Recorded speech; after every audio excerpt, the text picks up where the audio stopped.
తదుపరి సింహరాశి.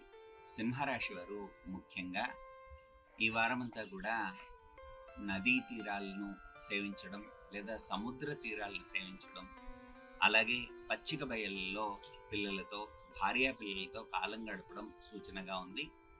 అవకాశం ఉన్న ప్రతి వారు కూడా మైదానాలు దర్శనం చేసుకోవడం లేదా నదీ తీరాలను, అంటే భగవంతుడు మనకు తండ్రి అయితే ఈ ప్రకృతి అంతా కూడా మనకు తల్లి స్వరూపం, అమ్మవారి స్వరూపం కనుక కుటుంబం అంతా కూడా కలిసి ఈ ప్రకృతితో ఈ కాలాన్ని గడిపేటువంటి సమయం ద్వారా మీకు మాతృ అనుగ్రహం, అమ్మవారి అనుగ్రహం మీకు కలిగి మీకు ప్రశాంతమైనటువంటి చిత్తాన్ని పొందుతారు.